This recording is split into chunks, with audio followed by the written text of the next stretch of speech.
তরুণরা সিদ্ধান্ত নিলে যে কোনো কাজ করতে পারে, তা আবারও বাগেরহাট ২ আসনে প্রমাণিত হয়েছে।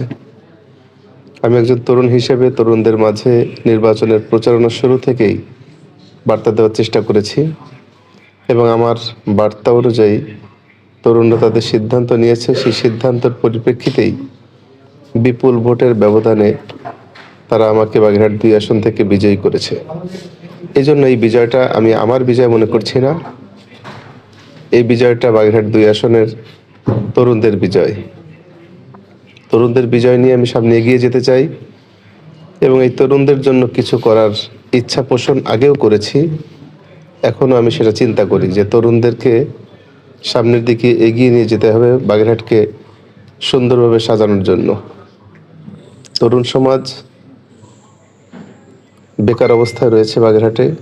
বেকারত্ব দূর করার জন্য আমাদের পদক্ষেপ নিতে হবে এবং এই বেকারত্বের কারণে তরুণ সমাজ মাদকাসক্ত সহ নানান কাজে, যেটা সামাজিকভাবে আমরা গ্রহণ করি না, অগ্রহণযোগ্য সকল কাজে তারা লিপ্ত হয়ে গিয়েছে। তরুণদের হাতে যদি কাজ তুলে দেওয়া সম্ভব হয় তাহলে তারা মাদকাসক্ত থেকে ফিরে আসবে এবং তাদের দ্বারা এই সুন্দর সমাজ বিনির্মাণ করা সম্ভব হবে। এজন্য তরুণদের জন্য আমি কাজ করব, পূর্বেও বলেছি এবং আগামীতেও সেই কাজ করার চিন্তাটা আমার মাথায় রয়েছে। দ্বিতীয়ত যে বিষয়টা বলছি সেটা হচ্ছে নির্বাচনে জয় পরাজয় থাকবে, এটা স্বাভাবিক। জয় পরাজয় ছাড়া নির্বাচন হয় না। আজকে আমি বিজয়ী হয়েছি আর যারা পরাজিত হয়েছে আমি তাদের এবং আমার মধ্যে পার্থক্যটা রাখতে চাই না। তারা বাগেরহাটের মানুষ, বাগেরহাটের জনগণের জন্য কাজ করার ইচ্ছা পোষণ করেছে, পূর্বেও কেউ কেউ করেছে, আগামীতে আমি করতে চাই।